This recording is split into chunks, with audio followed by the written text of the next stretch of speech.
There we go. Hello, everyone, and welcome to episode 56 of the Self-Publishing Roundtable, the podcast by indie authors for indie authors. I am your host, Wade Finnegan, and my co-hosts for this evening are Kevin Michael in the dungeon, hey. John Ward, all the way from the West Coast somewhere, and Trish McAllen, back from vacation. Hey, Trish. Carl is out tonight because of illness. But you never know, he might be lurking somewhere. I'll just forewarn you. But sitting in for Carl is a very special guest host, and the wonderful Mimi Strong. Hi, Mimi. Hi, everyone. So, and our guest this evening, she couldn't bail out fast enough. I'm just kidding. Is the New York Times and USA Today best-selling author Suzan Butler. Suzan writes new adult and occasionally some contemporary romance. She has authored the highly successful Texas Highlander series, which I haven't totally read, but I know I'll love because it has ice hockey in it, and what could be better than that? And it's not going to be talking about cricket, so that's even better. She's also contributed to an anthology titled Spells and Swashbucklers. And her latest new adult release is titled Wounded Courage, and is getting lots of great reviews. We brought Suzan on to discuss the importance of tracking when you're talking about being an author, entrepreneur, and all the things that she likes to do, as she says, kind of geeks out with, which is awesome. And we'll also talk a little bit about the new adult genre and maybe how the demise of it is not as real as people make it seem. So. Also, I do want to get into the fact of how you can increase word counts by losing bras, and how wearing tiaras helps out too. But we'll get to that later. So, Suzan, thank you so much for coming on the show. Appreciate it. Thanks a lot. So, Suzan, you just want to give us a little, whatever kind of snapshot you want to about the idea of tracking, why you think it's so important, what sort of things, and obviously we don't talk about everything that you track, but why do you think it's a really good thing for authors to do, and why are you so, as you say, geeked out about it?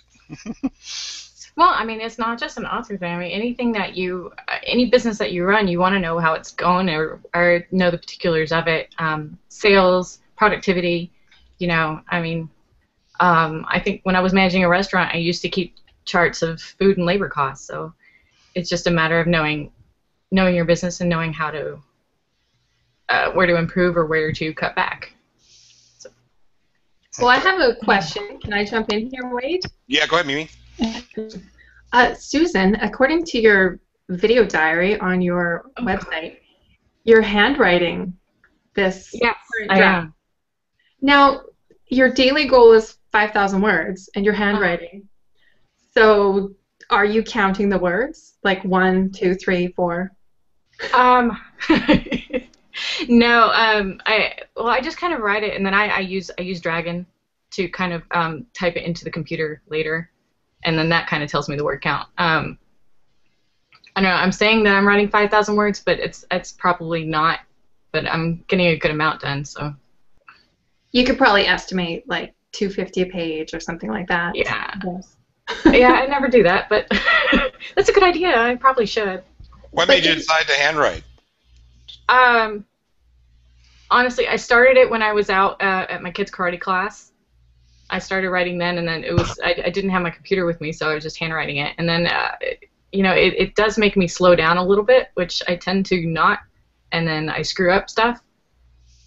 So, yeah, so since I started handwriting it, I just kind of kept going with it.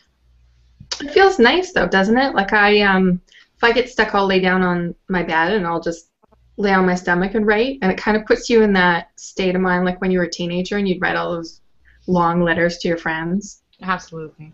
Did you do that? John wrote lots of long letters to his friends. Yeah. I by the way did that a lot, and then I didn't mail them. We had a notebook we passed between all of us. So. Oh. Yeah, there was like 6 of us, and we each wrote in this notebook, and then we passed along to the next person, and we'd write another letter, and they'd just go back and forth between all of us. Oh, that's so cute.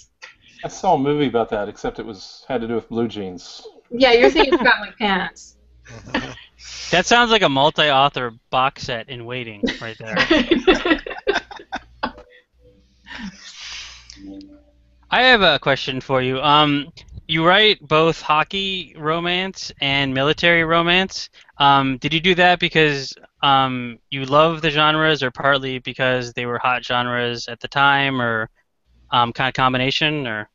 Uh, Maybe a combination. Mostly, I think I just did it because I liked it. And then later, like with the military stuff, I didn't realize that was actually popular. I just kind of did it because I'm in the military, and it was something that I was familiar with. And it just kind of, and then I put it out there, and I was like, oh, look, this is a popular niche. Maybe I'll keep writing in it.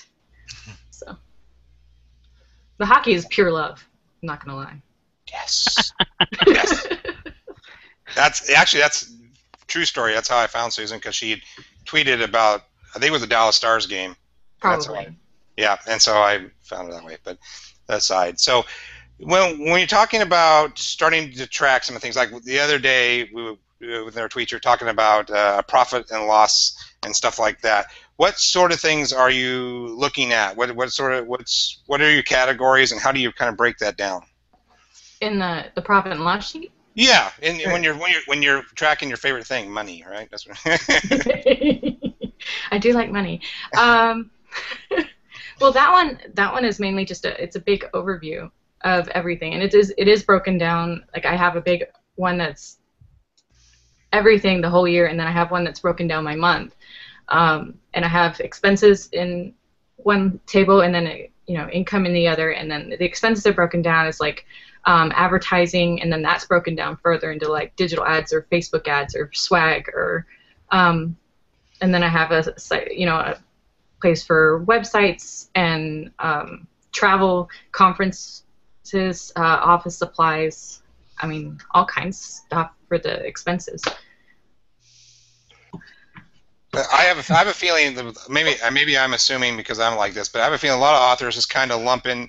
That's why I was kind of really curious about to learn from you, because I think a lot of them just kind of lump, oh, here's my expenses. Maybe they'll break out one thing maybe for advertising, but you break it down to different types of advertising and that sort of thing. And I think that's a really probably smart idea, a cool idea. Yeah, I experiment a lot with the advertising, so I don't know, if I don't know what I'm spending on each one in a month, then I don't know where I'm, where the more popular ads are coming from, I guess. Yeah, it's hard to track when a lot of people will queue up a whole bunch of ads to all run on the same day. And it's great. It's great for visibility, but you don't know. You kind of have to rely on other people's data to tell you which specific ads worked, right?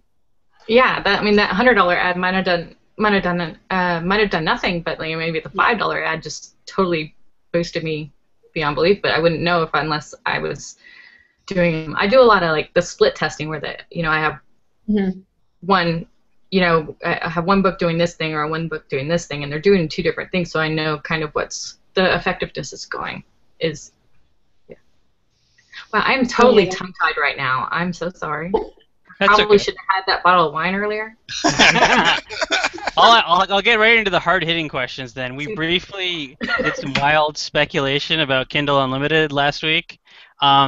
Now that it's been announced and people are setting their hair on fire and getting the pitchforks, what are you going to be involved in the program at all with the KDP Select, or are you going to jump some books in there, or do you have any kind of strategies, or what do you think of the whole KU? I really hadn't planned on doing it because I do really well on other retailers. Like iBooks is probably 60% of my sales, as opposed to Amazon is about 30%.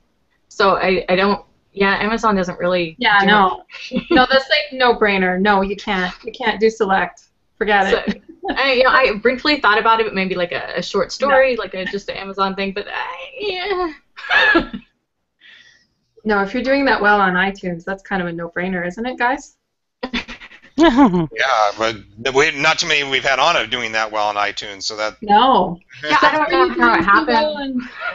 How are you doing so well on iTunes? What do you? I have no idea. I don't know. I had one book, I was doing nothing, and then last August I released a book, and it just blew up on iTunes, and I have no idea why. And it's been kind of steady since then. And Actually, are you direct with iTunes or going through a distributor? At that time, I was going through a distributor, and now I'm direct as of like January. Okay, yeah, because there's a problem, especially with the romance authors. I don't know if it hit you, but going through draft to digital, they stuck all my iTunes stuff right into the erotica category, even the stuff that's romance or women's fiction. Oh, So there's a bit of a category discovery problem sometimes. And when I switched over and I went direct to iTunes, I was actually in. For example, you could search on a title of my book and it would actually come up in a search. Whereas if you're in the erotica on there, you're like in a dirty dungeon where Kevin is. Right next to Kevin. That's right next to me. With all the iTunes erotica content. John, you had a question. Great. Well, I was going to say that several of our past guests who write in the romance genre all report doing very well with iBooks. Denise Grover Swank and Liliana Hart and several people. They're not only doing well, but they're actually being promoted in the iBooks bookstore. But maybe what I wanted to ask you is, when I worked a corporate job, I had to maintain metrics for the team that I oversaw. And after you've done that for a while, I assume the same is true for you since you managed a restaurant, that type of thinking starts to seep into every aspect of your life, and you start to try to, measure all kinds of weird things that you would never think to measure before you start tracking data and keeping a spreadsheet and that sort of thing. What I wanted to ask was, do you ever find yourself applying this to like personal relationships? You have a husband and you think, well, I spent $100 on his birthday last year and this was the response I got. Okay, let's just talk about sex and money, Susan. I'm okay with that. I'm just saying. Have you ever set him down for a quarterly review to go that? Well, I would actually have to have a husband for quarterly reviews, and I kind of got rid of him, so I'm good with that. Okay. He didn't. His quarterly reviews kind of suck, so I had to get rid of him. So much for the accounting erotica. I mean, good lord. If you're in the audience or listening to this on the podcast, and you'd be interested in connecting with Susan, who's a New York Times and USA bestseller, please send an email to our website, and we'll do what we can to put the two of you crazy kids together. I thought you were going to say tweet her at ZC Bolger, but Trish, did you have a legitimate question? Yes, I actually have a legitimate question here. Actually, going back to your spreadsheets, I don't know if you mentioned this before or not. I was kind of following the comments on the website. But do you do a profit and loss for each book, or do you do it for the entirety of your catalog? Both. I have one that I do before. Well, I guess that's a cost analysis one. I do one before I even publish a book. And that's my cost analysis, making sure that so I know where it earns out and how much I need to make for it to earn out for what I spend on it. And then I have one. I don't really keep one for each book anymore because sometimes I do combine things like I'll buy swag or something like that, and that I can't really apply that to a specific book. So okay. I just do the overall one now. Would you mind giving us kind of a cost breakdown of what each book basically costs you, like covers and any editing you might do, or I mean, what are your costs basically per book? Just kind of like a round figure number. That's really hard because I mean I do all my own covers because I have a degree in graphic design, so I guess paying for stock photos, and I have a friend that does my copy edits for me, and that's pretty much the only editing I get done on it. And it's for free because she likes my book, so I don't really pay for editing either. That's why your profit and loss statements look so good, though, Susan. Exactly. So I mean, oh gosh, maybe with advertising and everything, maybe about $150 to $200 per book. It's not typical. I guess more people probably spend more than I do. Yeah, saving alone will bankrupt me. Your biggest cost is your time that you've put into it, your hours. How about that? Do you do sort of a job costing estimate on like 30,000 word novella? Do you know how many hours that would involve? Hours? No, I know 30,000 word novella will take me about 2 weeks to write, and then it'll probably take me about 4 to edit it because I'm really slow at editing. So, and then, so I don't really know hours specifically, and and then I spend about a week doing all the production, the covers formatting and uploading and all that stuff. Okay.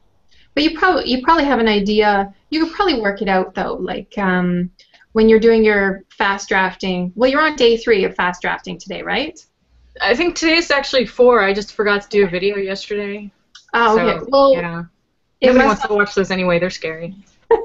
Must not be going that well because you look like you've had a shower and you've freshened up.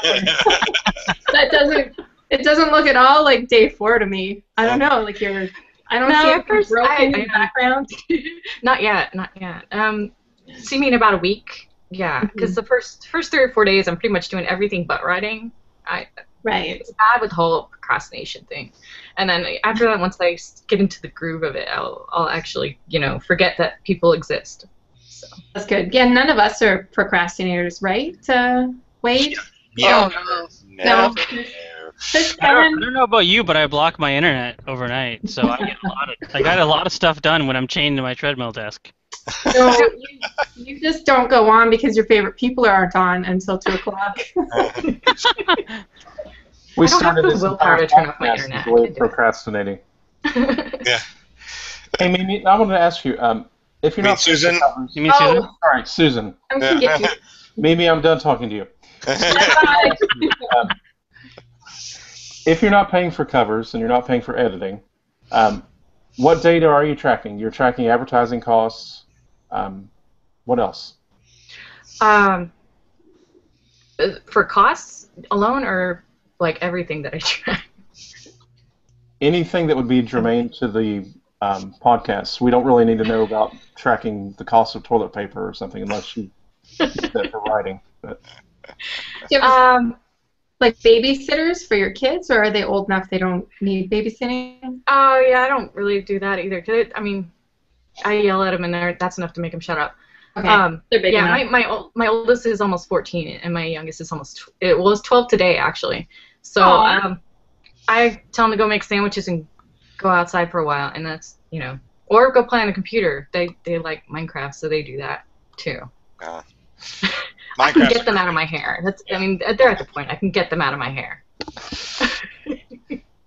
But, to answer your question, costs that I guess I track, with the P&L, yeah, I do the profit and loss, and I also track the viability of Facebook ads, because I'm playing with that right now, and I'm also doing, I do track the hours that I write or edit, but somehow I haven't tracked production, which is weird. I would think that I would do that, and I didn't realize that I wasn't tracking it until the other day. And I do keep track of all the promotions that I do, when I do them, and how many units they sell during that period. I think like daily sales tracking. Yeah. Oh, I don't do daily anymore. Oh, really? Yeah, I used to do daily all the time, and it was like, this was getting tedious, and I forget to log in, and back like a couple months ago, that was insane on KDP. There was no way to track it daily until they introduced that new dashboard thing.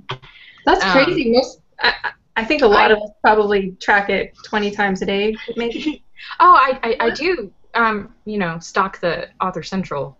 That's just look at it. Yeah. But I don't really track, daily anymore. I do, unless I have a release. A release I do daily for 2 weeks, and then I do 2 weeklies, and then I'll start monthly after that.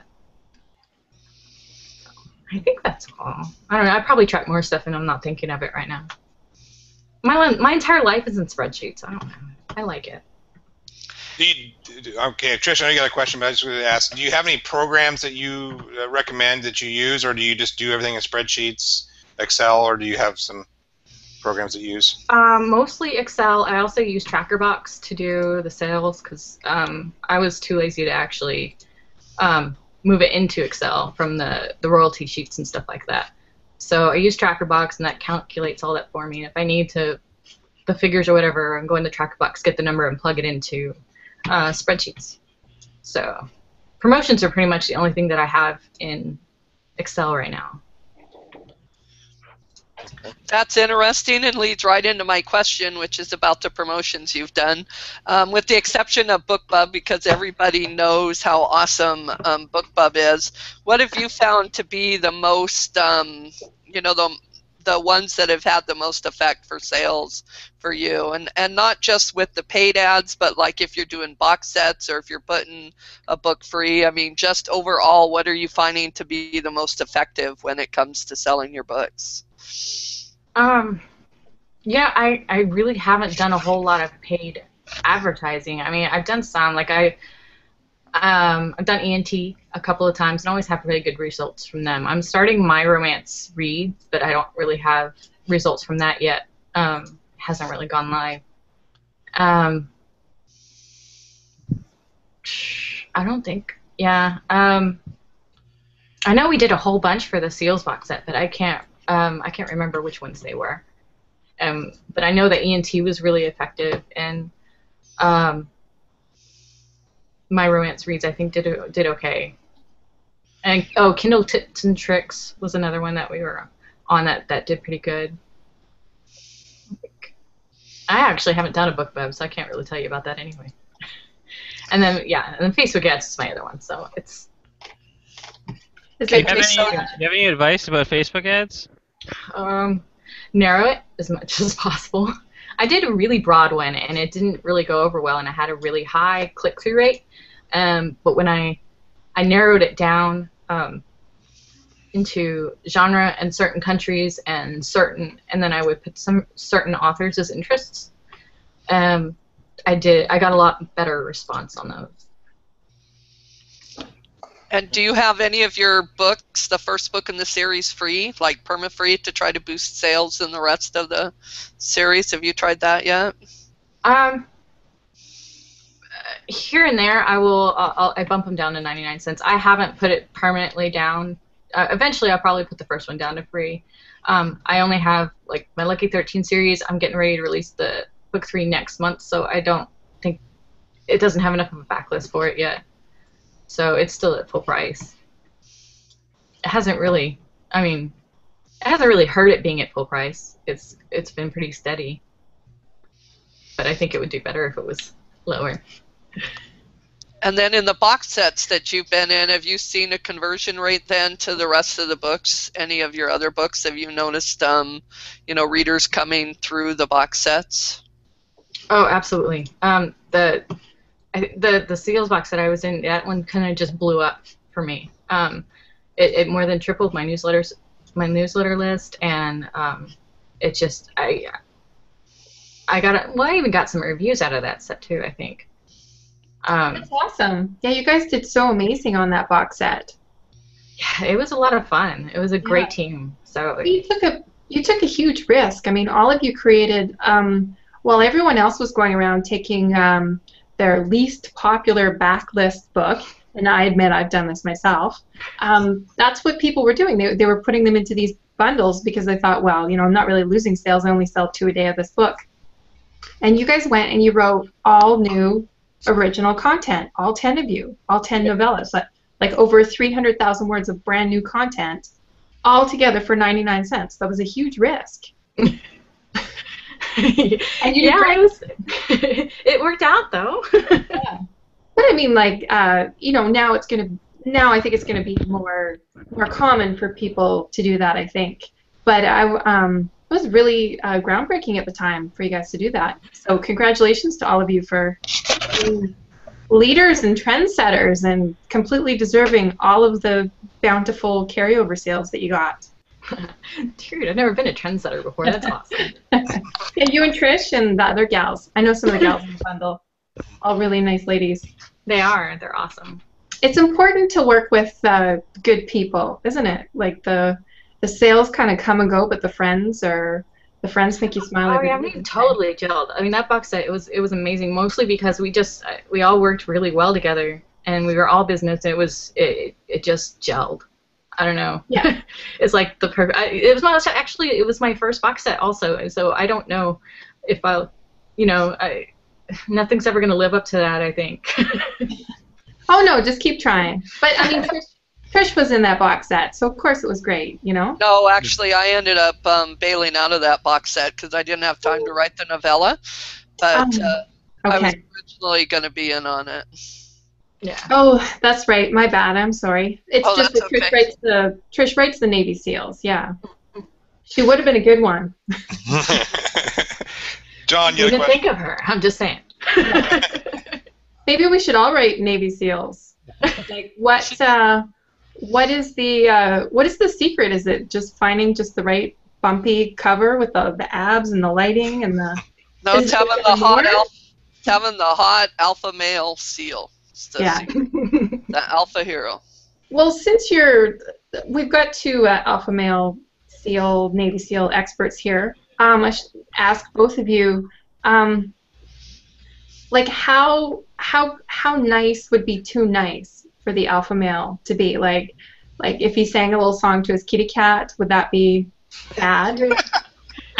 If any guy did that, I'd probably like fall over. I know, like in real life, right? Oh. Kevin's gonna do that. I thought you were gonna say we have two hot like Navy SEAls on the show. On the podcast, yeah. And then I was trying to figure out if it was me and Wade or me and John or if I was just out of the loop on it. And I was looking all around for him too, thinking, where are they? Yeah, I guess I dropped a word there. Hey, that happens sometimes. But I mean, how nice can these guys be? Like, how do you? I mean, I get, the whole rough, rugged, and they're shooting people and they're taking bullets and stuff. I had a peek at some of the books. How do you bring out the other side, the opposite of the alpha side? Well, for in my opinion, for an alpha hero, they tend to keep their emotions inside. They show their feelings with action, not necessarily with words. So they show their love basically for the heroine by what they do, by the way they react to her, by what they do for her.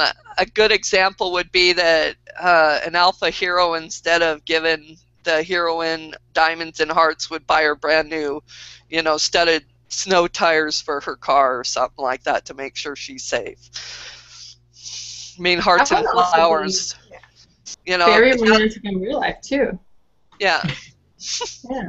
So my feeling on alpha heroes is that they're not mean. They are not, aggressive. They are calm, steady, and willing to put their life on the line, willing to step in front of a bullet without hesitation, without even thinking about it. It's natural instinct to have that protectiveness there for the people that they love, or actually anyone around them, basically. That sounds pretty good. Just saying. Now, I have a question. Since you write both hockey and military romance, I imagine that the heroes are pretty similar, except one has a hockey stick and another has a big ass gun. Don't you find that you write very similar kind of like alpha hockey players too? Yeah, kind of. I don't know. The military alpha, I think, is a little different. Because they with hockey they can be like, they can go out and beat the crap out of a dude on the ice and they'll be okay. And in the military they kind of frown upon that when you get into fights and stuff like that. So I think it's a little bit more of a probably more compartmentalized than a hockey player would be. Yeah. I got lots of great hockey stories I'll share with you sometimes, Susan. I could be fodder for next book because I've been on ice rinks for years and years and years, and my son plays, so yeah. But I won't go there because I don't want to make Kevin jealous or anything right now. Look, I'm always jealous of everyone. My life is just nothing but jealousy. Hey, Susan, I wanted to ask if you could tell us about a time when you were tracking some specific statistic and the data caused you to change a course of action, something that you'd been doing that you found could be improved, or that you would get better results by acting on the data. Has that ever happened to you?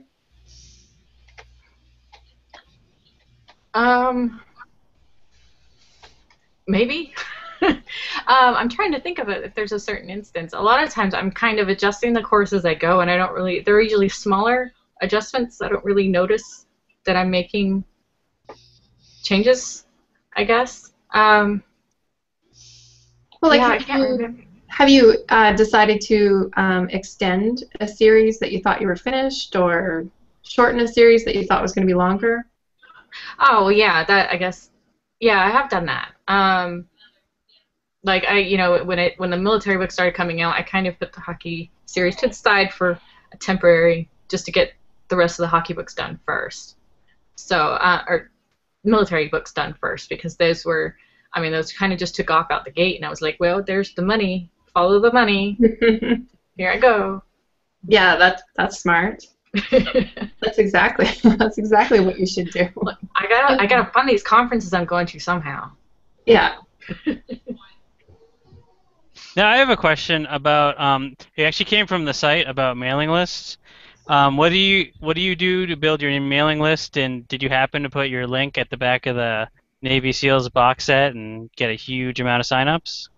Yeah, it's at the end of the story, like right after the end. It says book 2 is going to be out soon. Here's where you can sign up for updates.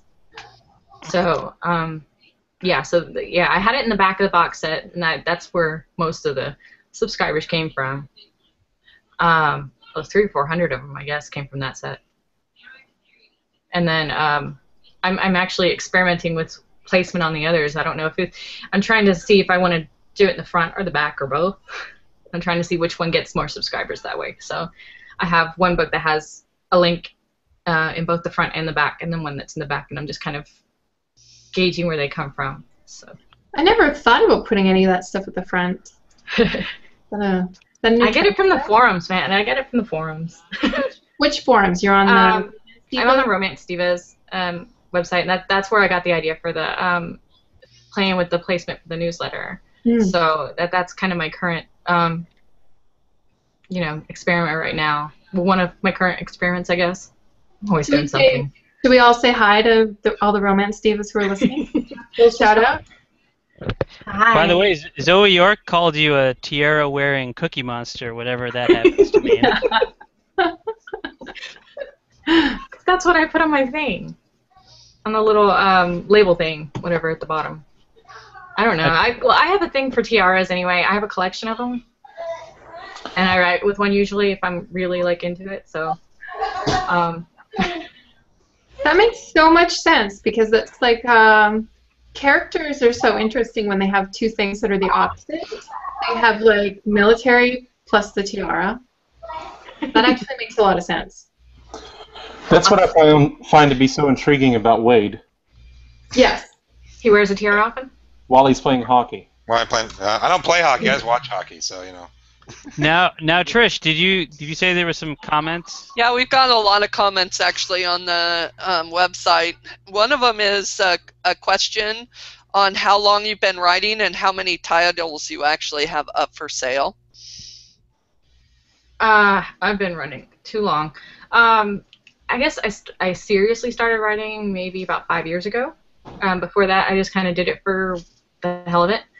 And I think, let's see, I have 3, 6, 7 titles and a couple of box sets right now. When did you first publish, Susan? What was your first? When did I first publish? November of 2012, I think. Yes. Is there a specific book that seemed to take off for you?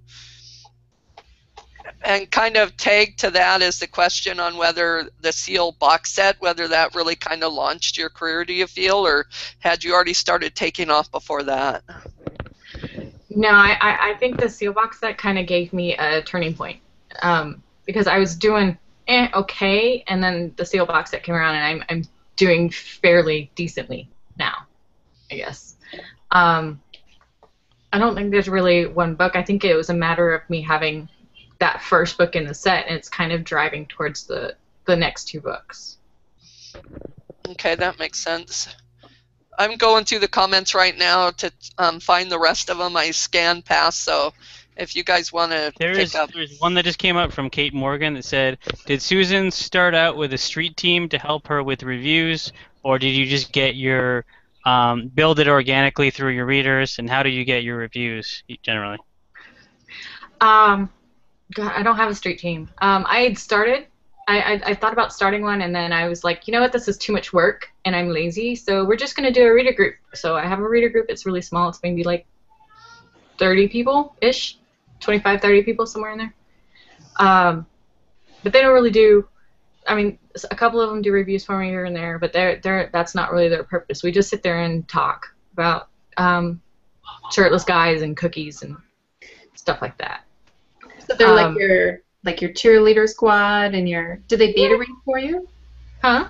Do they do beta reading for you? They haven't yet. It's a relatively new one. I started it maybe 3 months ago, and I just haven't had a chance to throw a book at them yet. I probably would, honestly, because a couple of them they already review the titles when they come out anyway. So I might offer them that chance. So it sounds a lot. I mean, it sounds a little bit like it's a street team, but you're just not calling it a street team. Which makes sense, because street team to me, it always sounds like I'm going to pimp you out and I'm going to slap some short skirts on you ladies and put you out to sell my books. You know, there's something very, craft about. It's kind of just, if they feel like doing something, they can do it. I don't require them to do anything, and I don't, that's not a thing of membership that they have to do this certain stuff, or I'll kick them out or whatever. I don't know. I don't even really know if that's how street teams work. It's kind of, we just kind of go along about it. Mostly we just talk about boys. Oh, okay. Well, what you can do is you can, like, every day you have, like, 2 of them fight, and then, like, the loser gets kicked out, and, like, the bottom sales guy gets fired or whatever. Just keep them on their toes. Just, like, do something to one of them. No, I don't recommend this. Now, Wade, do you have a couple questions about new adults? Well, I want to just get Susan's feeling on this, because a lot of the responses out there on the interwebs is that new adult is starting to wane, and it's it's kind of lost its luster. But you seem to be doing just fine with it and with that genre. What are your thoughts about the new adult genre? Did you put yourself in that genre when you first started writing? Did you know it was going to be new adult, or did that happen by circumstance? And where do you kind of see it going? Well, when I did Killing Honor, which is the one that's in the seal box, that one is a new adult, and it was started as a short story. And I didn't really, I guess I've always kind of written the new adult, and then I didn't realize it at the time. My hockey series is definitely not new adult. It doesn't have any, not only are they not in the age range, it doesn't follow any of the themes or anything like that. I don't think that I really started out, well, I kind of did, I don't know, I'm kind of going all over the place now. Anyway, what's that behind you on that shelf? Is that beer? Oh, yeah, it's a 64-ounce beer bottle I got when I was waiting tables at Bennigan's. Okay, is it a beer bottle or is it a beer? A beer bottle, but there's no beer in it at this time. Okay. It's actually just a coin jar. I just moved it off the floor because I was trying to, like, clean it. But she has 12 other ones underneath it that are full. I wish. Lord. But you are first drafting right now, though, right? Yes. And it's day 4. If that beer was full, that would be really handy right now. Yeah. How many words did you handwrite today? Well, how many pages? I kind of haven't started yet. Oh, okay. I will probably do that later. That explains why you look so fresh. I don't know if the rest of you guys got to see it, but Susan has a little, she has like a little like self-shaming kind of self-reporting kind of diary where she goes on and on day 2 she admitted all the things that she did instead of writing. I think you cleaned the house, you reorganized the room, you did your website. Yeah. So today it'll be like, oh, I went on a podcast and.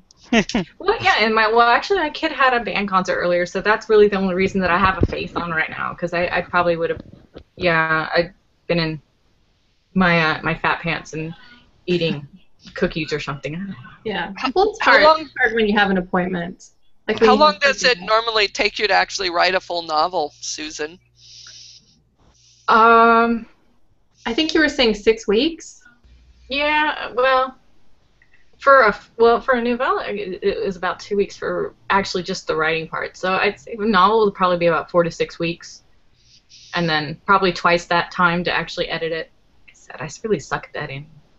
So you're looking at about 4 to 5 months then for writing and revisions on a full novel? I'd say 4 months. Yeah. Okay, 'Cause I'm just... I think I've written 2 so far this year. So yeah, I'd say about 4 months each. Okay, did you see that thing that came out of RWA about writing? They said that, I'm not sure what panel it was in, but they said that an author that writes a book every 6 months is considered a very slow author these days. Ooh, burn. I It's time to wouldn't start say that busting I'm out the fast. 15,000 words. I wouldn't say that I'm fast. I think a lot of people think that I am, but it's just that I write really fast. I'm just a really slow editor, so it's like that's what really takes up all my time. I spend most of my time editing. If I could pay someone to do it for me, I Yeah. probably wouldn't anyway because I'm cheap. But you know, the idea Well, is there. Well, you're still beating the every 6 months, though. 4 months, I guess they would be considering you a medium author, right? I guess so. I'd be considered a slow author because I procrastinate way too much, but... I did have a follow-up question on the new adult, and I know John's going to Oh yeah, bust we my kind of chops swirled for that, it. didn't we? But I'm curious, what do you think separates? Is it just the age classification? Is that the only difference between a new adult and a romance, or is it like YA, where is okay if you don't do these certain things, it's still considered YA? Like if you leave out the F word and stuff like that, do you worry about how many sex scenes are in there and all that type of stuff, or do you even think about that? Oh, my new adults cuss like crazy. I mean, Yeah. it's all over the place. I think it's, well, you know, it just kind of bridges that gap. I think they do have that age range of like the 18 to 26-ish. I don't know, the ages are kind of flexible, but I think also it's the themes, you know, their first job, or they're coming out of college, or they're just graduated college, or they're in the military, because, you know, like 90% of the military is in the NA range. So, And, well, and okay, maybe how 85. about sex? Because everybody wants to talk about that. How much sex are I in like to talk about sex. I'm just saying. it? You just like to write about it, though, right? Write about it. Yeah, don't talk about it. Write about it. I have another question. Do you see new adult kind of branching out beyond just college stories and having that age bracket do, you know, like werewolf stuff, and then military, and then, you know, sports, and have it be kind of like how teen and YA has, you know, like 50 different subcategories? I think it could be. I think right now we're just kind of in a shift, and that maybe, you know, the ones that are writing stuff like that was made really popular by the early ones, you know, or even by the 50 Shades books. It's kind of, I think their interest is kind of waning there, but I think other things are coming more into focus, like the military and the, you know, so the more romantic suspense or the paranormals are kind of gaining a little bit of speed. It might be really, it seems like it's going really, really slowly, but I do think it's kind of happening. So. Okay, do we have any more questions from the site? My feed is way slow. So does anybody catching that? I'm running through them. I haven't seen any more yet. Zoe York, it wasn't a question, but she brought up in Courtney Milan's visibility seminar that she gave that you have to do something every 90 days to keep your book visible and give it that bump. Otherwise, Amazon will forget about it. Is she talking about a new release, or just giving it a bump in some other way, like advertising or what? Well, I think she meant some sort of new product, like either either a novel or like a new ASIN number on Amazon, basically. So you could bundle two things together, creates a whole new product, put out a short story. Just like something new that has your name on it that's tagged in the database. So because the database doesn't care what you put out, like an ASIN is an, it's just a new thing that doesn't know what it is. Right. Sorry, am I getting too weird talking about ASINs? No, let's get. We should. You know what? We should get super dorky though, talking about like algorithms and stuff like that, like Ed Robertson style. Yeah. You're laughing, but I'm not joking because that stuff is very effective. The new adult market is changing though. I know a lot of erotica authors who are writing 50 Shades kind of stuff, shorter books, and they all a lot of them jumped into new adult, and now I'm hearing more and more of them are jumping back again. They're going back to erotica because they're, like the waiting pool for new adult is suddenly very full of tourists and professionals. And professionals. But tourists, like, certain people who will not be named, who seem to be cats.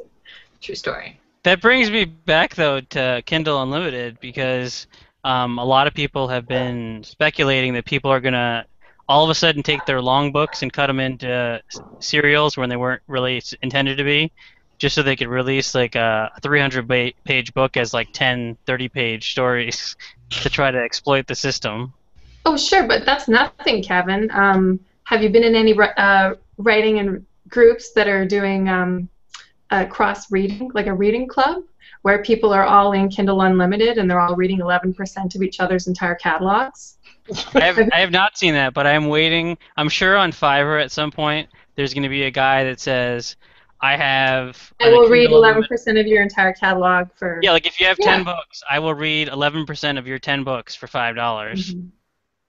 Yeah, absolutely. I actually did a quick search the other day when I saw people talking about it because living with a gamer and enjoying board games in my life, I'm used to people breaking rules or like finding the exploits in the rules. Loopholes. Gaming, right? Yeah, gaming the system and this whole thing where you get paid when someone.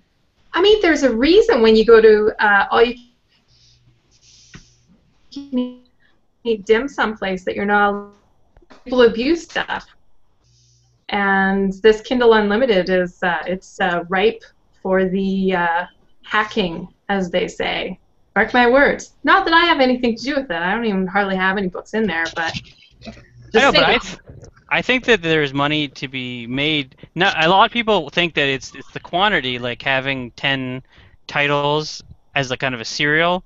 But I think if you were to go into Kindle Unlimited and by KDP Select also, you do a countdown deal, try to get like an ENT or a BookBub with it, and then you'll get this huge visibility boost, and you'll probably end up getting a windfall of borrows from it in addition to the 70% on your countdown deal.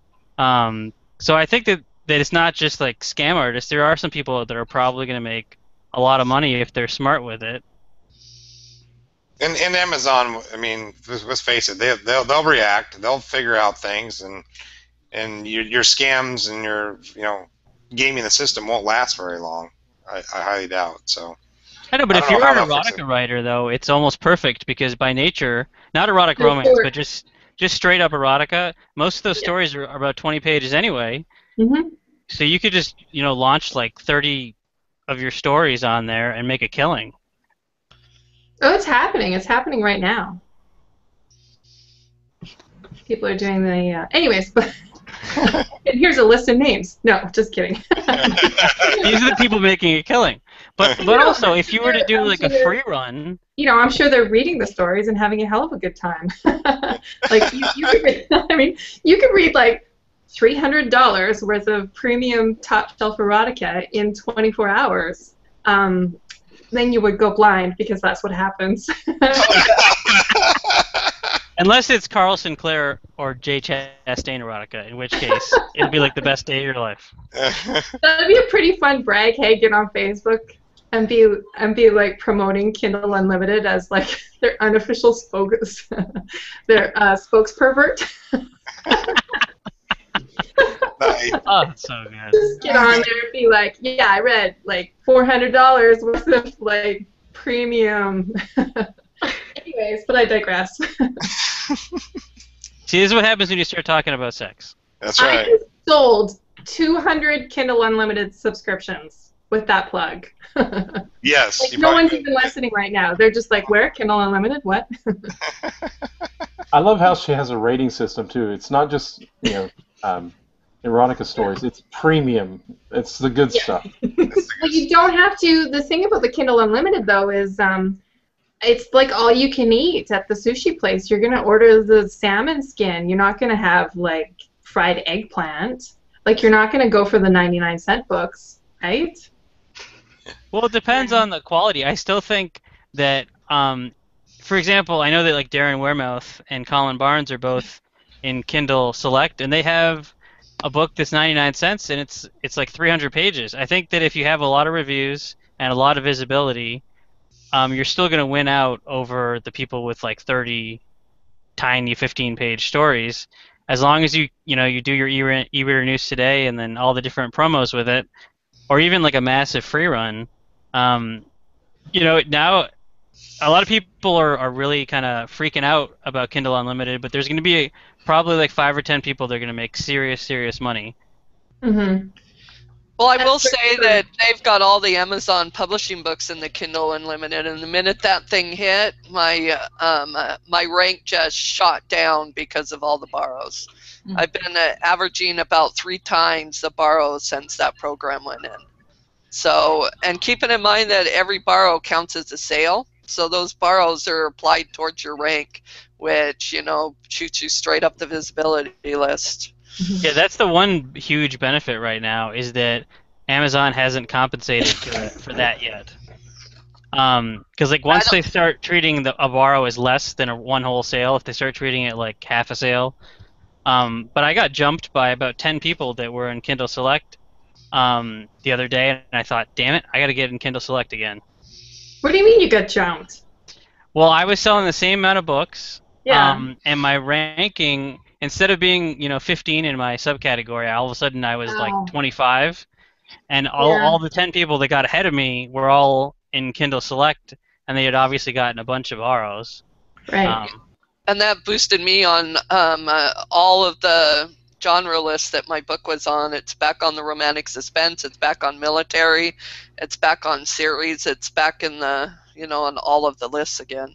So I do think that it does have an effect, and who knows how long that's going to last, because I think you're looking at a lot of people testing it out in the first month. Who knows if that's going to last after that first month. Now, Susan, is this talk making you think maybe you should throw a book in there? Nope. No, Nope. I'm quite happy with my iBook sales, so I don't want to mess with the iBooks, man. She's I'm still getting loving 60%. She's getting 60% of her sales over on iBooks. I do wish that you had better, like, more tips with it, because I would love to sell more than like 2 books a month on iBooks. Well, I mean, now the reason I think I get so well is because I do the pre-orders on iBooks, and because all their sales hit in the same day, and you kind of jump right up the charts. So I think that has a lot to do with it now. I'm not sure what created that first jump that started it, but I mean that's what kind of sustains it now, is doing the pre-orders on iBooks. Now, Was that after the box set came out that your iBooks started jumping? No, it was already doing fairly well. I wasn't quite at 60%. It was probably more like a 46, probably 40% iBooks at that point. And then it kind of, the box set does best on Amazon. It's not quite that 60% like that I get on iBooks. It does fairly well. It's fairly steady on iBooks, but it did jump a little bit after the set, but I don't know if it's because of the set or just because of the organic growth of it. Okay. Any more questions for Susan on the side or from you guys? We are at the top of the hour, just about. So. A couple admin stuff. Carl couldn't be here because he has the flu, but he did find time to create a Facebook page for the Self-Publishing Roundtable. There's a link in the comments, but it's facebook.com /selfpub roundtable. So you can go like us. Please, And, please go like us. and go tell everyone how much you like John Ward and how you miss Spider-Man. Also, we should give a shout out to all the people at Romance Writers America Conference in San Antonio. They are probably not watching live, but they'll be listening on iTunes after they're done talking about shirtless dudes for the weekend. And shoes. And shoes. And Our shoes. Debbie is big with shoes. Okay. Shoes are big. And then also we have our latest blog interview up with historical author Libby Hawker. And she also, in addition to the interview, she has a blog post about Kindle Unlimited and her strategy for success with it. Awesome. And you're doing a great job with those, Kevin. Those are Oh, awesome. Yes. And also, if you would be so kind as to give us a thumbs up on the YouTube or go over to iTunes and leave us a review, we would greatly, greatly appreciate it. Suzan, thank you so much for coming on. Really, really appreciate that as well. And Mimi, thank you for sitting in. With me. And Awesome. next week we're going to have Roxy Rivera on. So stay tuned for that. Stay tuned for that. All right. Well, thanks to all our live viewers, too. We had lots of comments, and we appreciate you guys interacting with us. We got really good fans. So, and since Carl is not here, I'll help out tonight and say hi to your moms for me. All right. Bye. Say good night, John. Good Good night, John. Susan.